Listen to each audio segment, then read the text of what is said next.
Well, hello and welcome everyone to another CDI webinar. Today we are going to take a look at a cloud feature called surveys. So our webinar here today is titled, "Is Daylight Savings a Good Idea?" Or, "How do we create surveys in Laserfiche Cloud and find out from our users?" Glad you're all here today. And let's take a look at what we have on deck. So before we get started, our webinar is recorded, but there is on the webinar panel a question box. So if you have any questions, you can post those and we'll answer those as we go along and take a look at that. So I've got that up right now. This will be a fairly short session, not an hour, even though sometimes we do have ones that go that long. This one is fairly straightforward and simple to do, so it might not go quite that long if at all. But take notes and screenshots just as we go along. Please ask questions in our question box or in the chat window. Either place, if you have access to that, please feel free to post those questions there. We will have a survey at the end of our webinar, and we do appreciate your feedback as to how it went for you and what you could see being improved, or if you have ideas for other topics as well. We do appreciate that. And as I mentioned earlier, this session will be recorded, and in a day or two, it will be posted on our Cities Digital YouTube channel. And we post those up there. So any of our previous webinars, both build-alongs and other types of webinars, you will find there on our YouTube channel. Just search CDI. All right, who is this targeted for? Well, those of you who have Laserfiche Cloud specifically, because this survey feature is not necessarily specifically in an on-premise Laserfiche install, although if you have Laserfiche Forms, you could build a functionality that is very similar, although your reporting would look a little bit different. But today we're going to focus on Laserfiche Cloud. So if you're a Laserfiche Cloud admin, IT staff who supports Laserfiche Cloud for your clients, or you are a cloud user yourself and you want to learn about surveys, this is for you. So in order to do what we do here today and build a survey, you do need to have security that allows you to do so. Now, you don't have to have full administrative security, and a Laserfiche admin could give a power user the rights and security to create these surveys. And it's really a survey form developer option amongst the process automation choices that we see here on screen. You might need other advanced properties for other processes, but to do surveys, it's actually a distinct item. So you can set those settings for a user, and all they can do is build surveys and nothing else more advanced. So great little setting there. It's under the accounts area, and then for that person's account, one scrolls down to the access rights area, and then as we can see here under process automation, you can allow the survey form developer option. The inherit box, by the way, is usually a deny. If it's not explicitly set, it's usually implied that it's a deny. So that's what we're seeing here. Once you have access to do that, you'll be able to navigate to the surveys area on the process automation area. So from the application picker, that little grid icon at the top right corner of your cloud screen, you'll click on that, and in the drop down, you can then see under process automation, you'll see an overview choice. Once you get into the process automation area and the next image on the right, you'll see the survey box available to you. And then you can create or manage any surveys that are there. Press the new green button to create a new survey, and then you're off to the races. Within that survey, if you've ever built a Laserfiche form prior, this will look very familiar. All the tools that you've seen in the forms designer for any previous forms are available in the survey tool as well.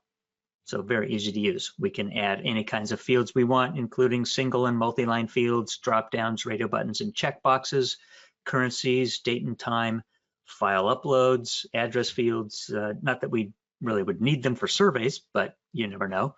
And you can also have sections, tables, and collections. as well. If your survey is more advanced, you might be using collapsible sections, and certainly you would be building some fields, maybe with show or hide rules built in. In fact, we'll take a look at that here today in our webinar. Now, once you've built your survey, you do have a choice to enable it or turn it off. If you do enable it, you can set an end date when it stops being active. And you also have a choice as to who can see this survey. Do you want it available only to your internal staff who always signs into Cloud? Or do you want to make it available to the public at large? And if you do so, you can post that URL public link anywhere where you might find it's useful and people would be able to see that link and get to it. Or you could send it out in an email if you so desire. We'll show you that here today, how you do that. And in fact, we're going to do it live. We're going to build our survey, and then I'm going to have you fill it out. We'll post within the chat window the link so we can give it a try all of ourselves here. Now, once you've filled out and people have filled out those surveys, you can run reports. As many date ranges as you want, submitted by, if you're doing internal staff. If it's a public-facing form, it just comes from the quote portal user. So really nobody really to report on there. And we can take a look at what those reports look like after we get some results. So we're going to take a look at that today as well. So that being said, let's dive into our demo and take a look at how we build a survey in Laserfiche Cloud.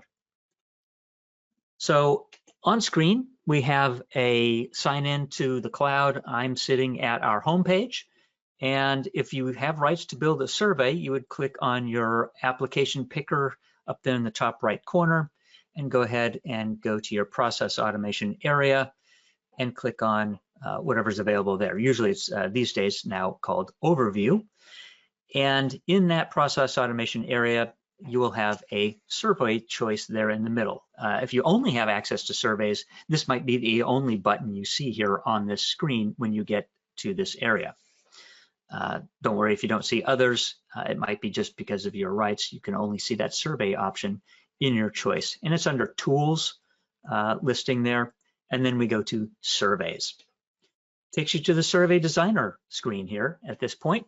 Now, I have pre-built a survey. We'll go through the steps of how I built it, but just to take a look, you can see that there's a survey already enabled and in place in here. And if you select that survey, you do have options on the right-hand side. You can enable it or disable it. You can set it to be available to the public or for private internal use only. If it is a enabled survey, you also can set your date when it expires and is no longer active. Scrolling down a little bit on the properties on the right side of this particular survey, you see that there's a portal link. You can click share and get a copy of that and even send it out with an email as a linked item in an email. And then it has some other miscellaneous data as to when and who created the survey. There's also notifications if you want to receive on what's going on with these surveys when they're submitted and things like that. So go ahead and check those whenever you want. You might need to configure your email notifications, which I didn't. So if I did an email notification toggle there, you would then have to tell it how often you wanted emails. Right? So do you want a daily digest of all the surveys coming back, or individually every time, or both? So kind of a fun tool there. Sometimes you don't want to get that notification and you just want to run a report. So we'll come back and look at that report. Anytime you make changes to any configurations, go ahead and hit that save button in the bottom right corner. All right, so that's a survey. You have any disabled? If I did disable it, let's go to our details and set disabled and hit save. Over on the top left, we can see that here's my disabled surveys, all surveys. You even get a status column right there that shows you all that. Can we rearrange these columns? No. Unlike other columns in forms, you sometimes can rearrange columns. This one you can't. Highlight that survey, re-enable it, save it, as you can see, the status changes. Recently built surveys are available, and then if you had deleted a survey, I'm sure that would be listed there. I have not done so, but that's a case right there. Select that survey. Up at the top, there's some action buttons. You can actually download a copy of the survey for archival purposes, or if you want to keep it and then upload it back to the cloud later on. There's a specific single file format for this survey, and go ahead and download it to your local machine and make it a backup copy. You can use that, and you could then delete it, and if you needed to re-import, as you can see here with the import button, you can import a survey had you downloaded it originally. All right. So if you want to fill out the survey from here, select it, hit the button. If you're clicking on a link, that would obviously take you to that web page as it's built live, assuming it's enabled. If it's not enabled, it won't be available, even if you have the link. And if it's expired, you won't be able to get to the link either. It'll take you to that hyperlink, but you'll get a warning message. All right, name the survey anything you want. You can change the name of the survey.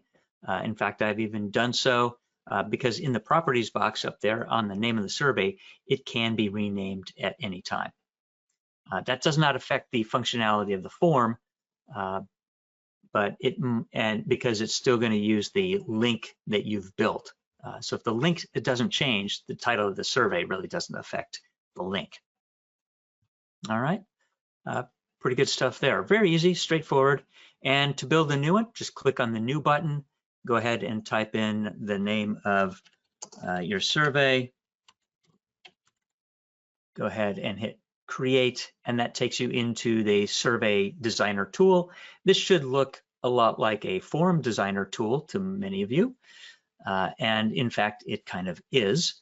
And it even starts off as a form. We tend to give our survey a title, and up on the title box on the top right corner, change that up.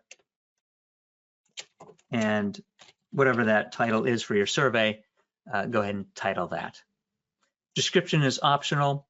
Responsive layout, if people are using a cell phone or a small tablet, the form itself will resize automatically to that device.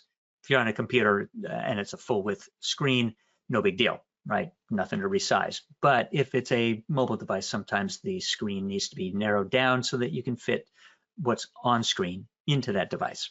And that is what the responsive layout is. And that's by default. So you'd actually have to turn it off if you didn't want a small screen display to be active. All right. Pretty neat. And that's just the title. Description shows up below. We'll just type in value here. And that's just additional text below the form title. And then from the list of toolbox items on the left-hand side, you can add your different field types.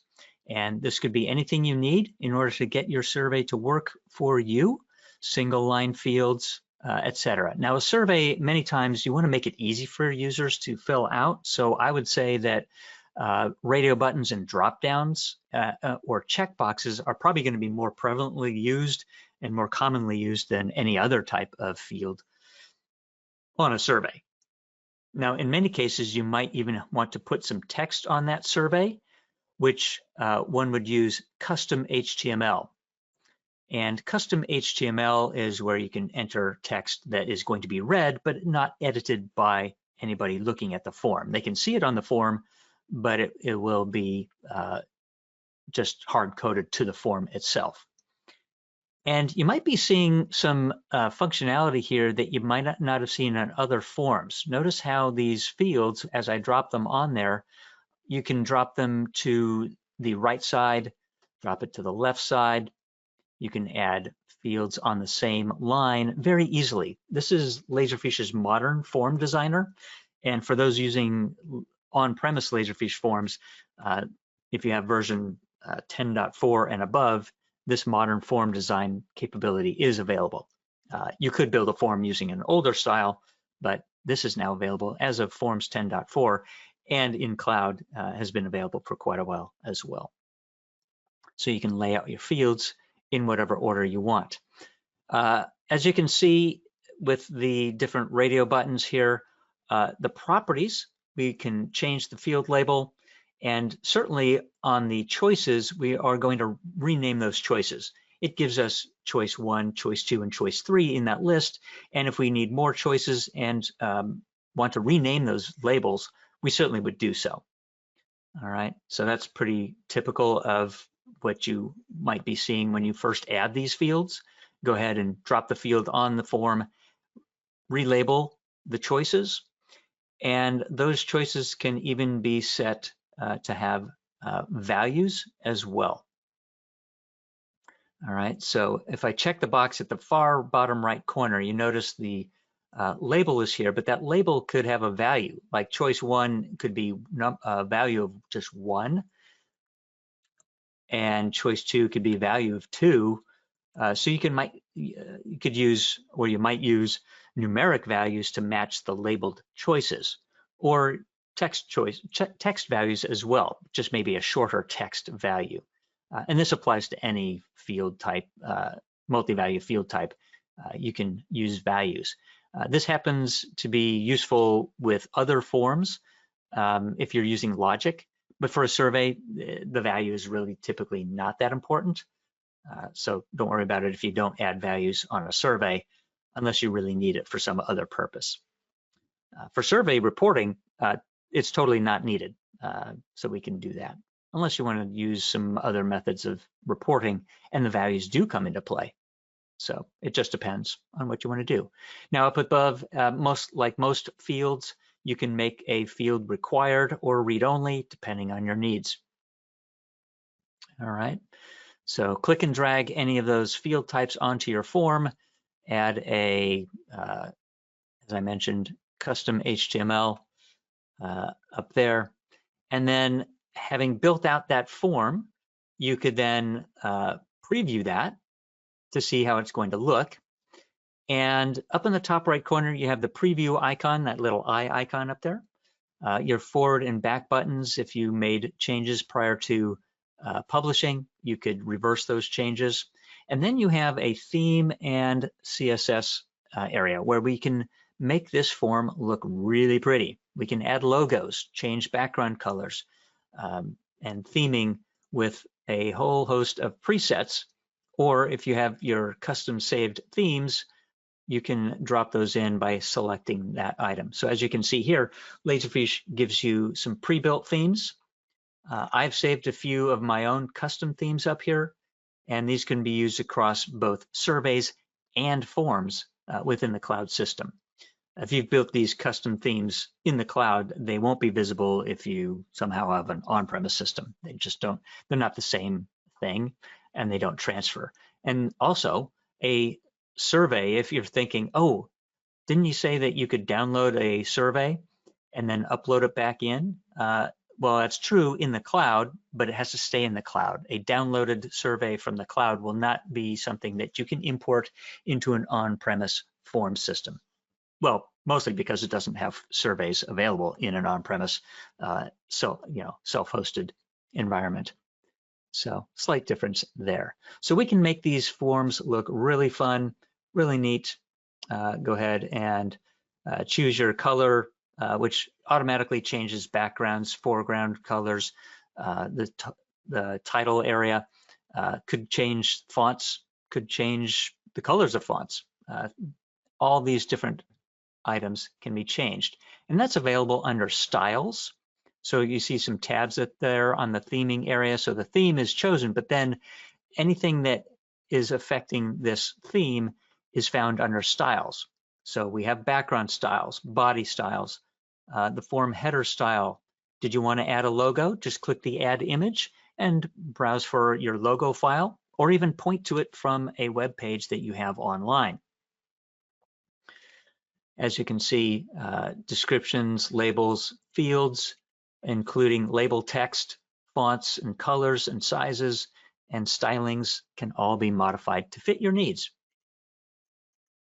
All right, so you'll build that out as we saw there.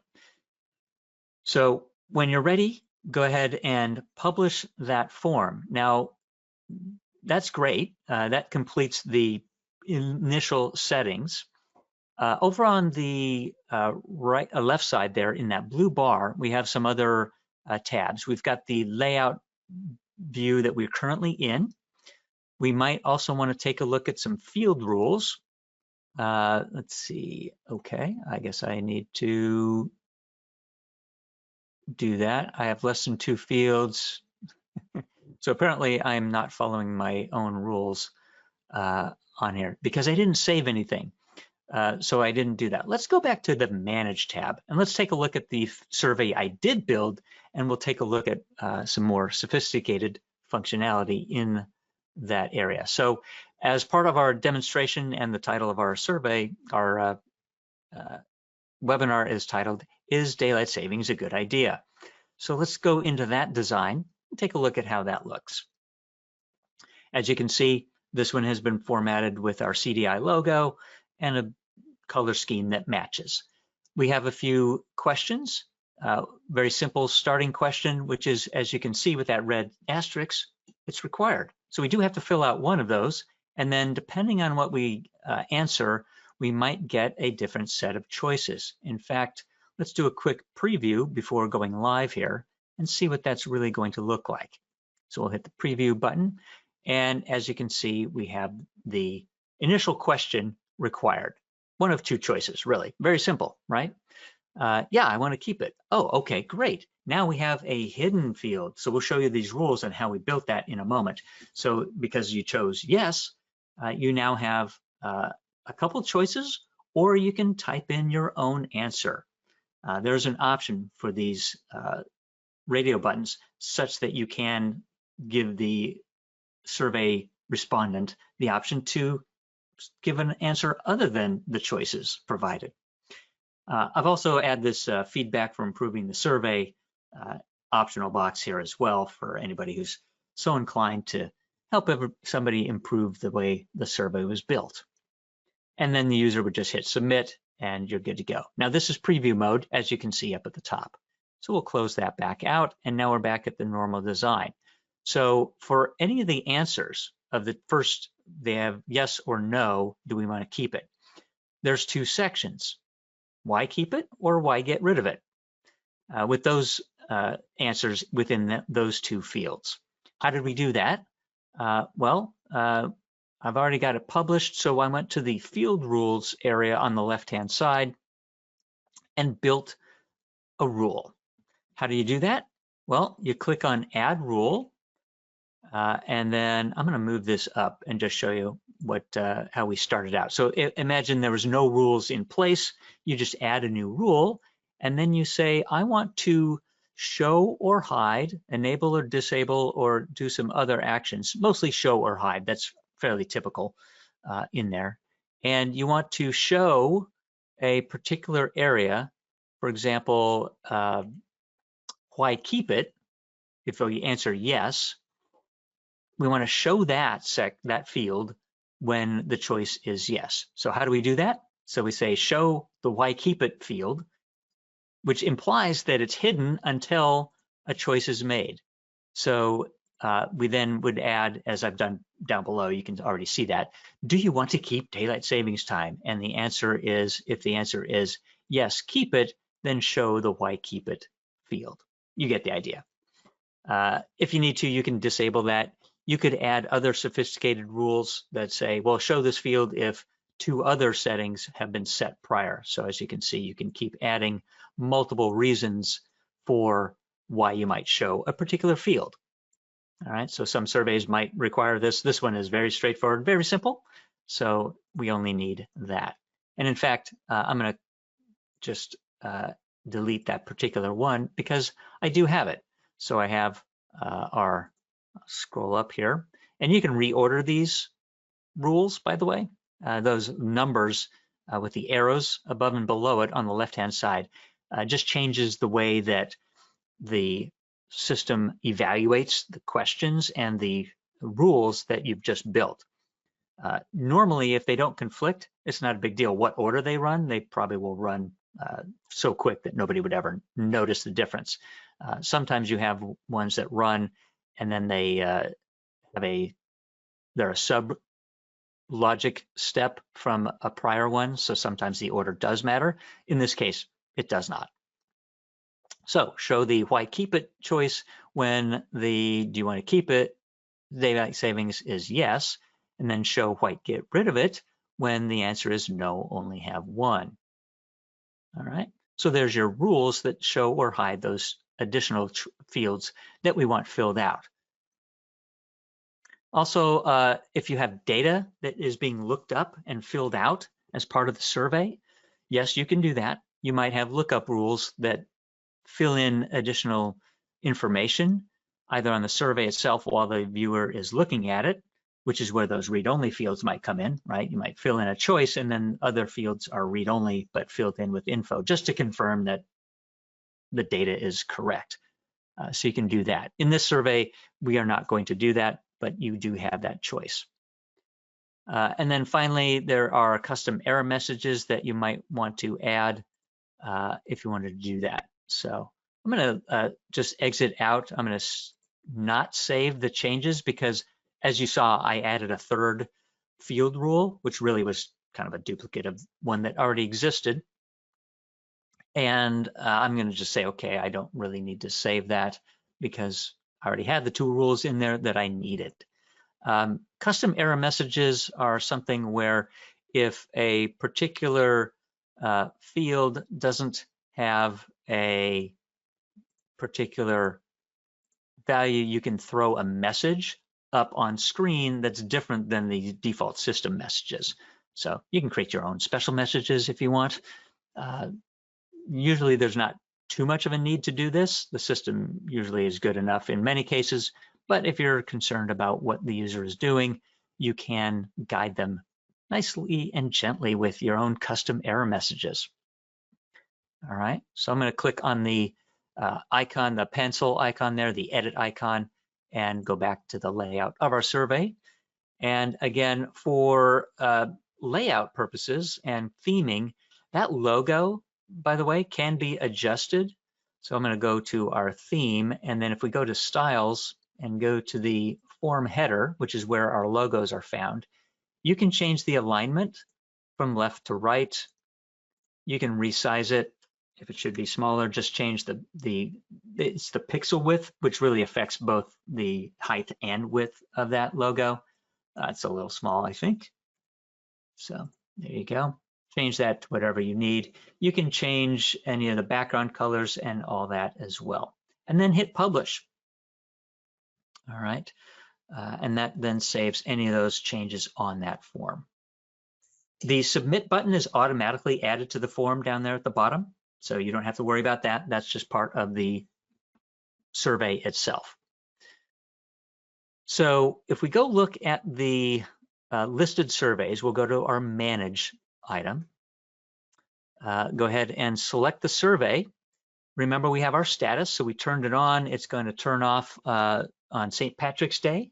It is publicly available.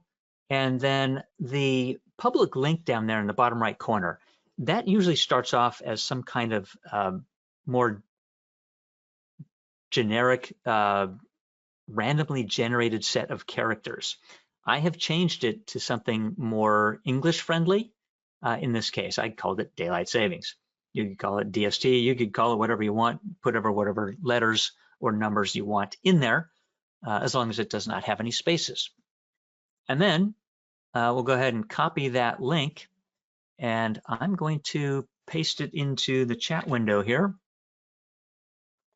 and send it to you all. And for those who are inclined, I'd really appreciate it if you filled out that survey real quick, and we'll then run a report on what's going on. So how do we do a report? This is kind of fun. So with our survey already enabled and people taking the survey, we can go to the report tab up on our survey option there at the top on blue and filter on our reporting. So any surveys that you have built, you can go ahead and choose that survey in the list. We'll choose our main one. You can then sort by a particular date range. If you need to get data from that particular range, this is going to be a point in time report. So pretty fun. You could even, if you're interested, if it's an internal non-public facing survey, you could choose submission names if you wanted to. This one being public, I'm not going to make that choice, and we'll see what that looks like in a moment. Now, as you can see, the report is going to be based on the questions. So the questions, if you want to keep them with solid answers and you can generate metrics from the answers, as you can tell, a radio button, checkbox, or drop-down is going to be a much better way of getting your answers back from respondents than free-form text. Although we can look at that, it's just not a great way to get good numbers from a survey, right? So, hey, I see that there's 75% of everybody says yes and 25% of people say no. That's way easier than having to answer and look through everybody's text answers. So it just depends. Now I hit the collapse all. You can expand all, and then you can, up at the top right, there are different views of this data.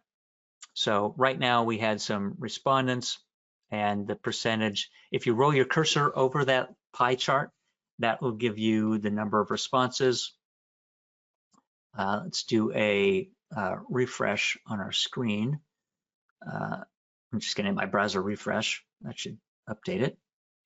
So if we're filling it out, that would be awesome. Okay, so we have now, notice we went from, previously we had 2 respondents on yes, we're up to 5, and we're up to 5 on no. Now, if you'd answered with an alternative answer, as opposed to choosing one of the choices, you chose other and filled that out, you can then see on the why keep it area, some items were skipped and then some were, for the choices, filled out. So we're getting a lot more here as regards to the why get rid of it. A lot of people have actually switched and said, answered the other choice and given a text answer, not one of the choices that was available. Now, there were some choices, right? So that was 20% there and 10% there. So depending on the totals, we've got our pie chart there. Now, can you view it in a different manner? Absolutely. Up in the top right corner, you can view this data in table form, pie chart, line chart, bar chart, and you can even download all the answers as well. What does a bar chart look like? Depends on, and each one of these can be modified. Probably a bar chart is handy. Now look at that, evenly split. I love it. So there is our survey results so far from our active users. Appreciate your responses. Love to see that. So evenly split for the initial question, but different answers as to why one wants to keep it or not. So you can change your view to show that. All right, and then you can get your responses and number counts and things like that. So it's really easy to run reports here, as you can see. And if you like, again, you can download the information. So build your survey, hand it out, enjoy the responses. Let's go ahead and look at, we have a results tab here. Let's see what our submissions tab here.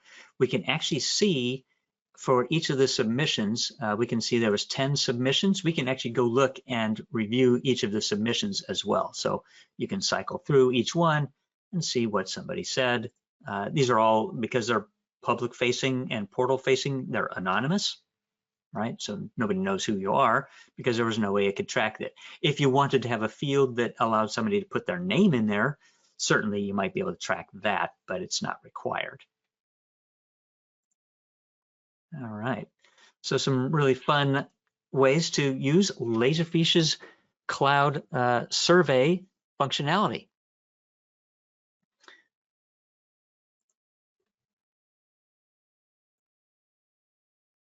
All right. Well, that concludes our demo of the Laserfiche Cloud Survey capability. There's some additional resources. Like I mentioned, our Cities Digital YouTube channel has quite a few videos, and this webinar will be available in the next day or so on the channel. You can find further answers under Laserfiche's support site or their answers forum. Those links are found here on screen.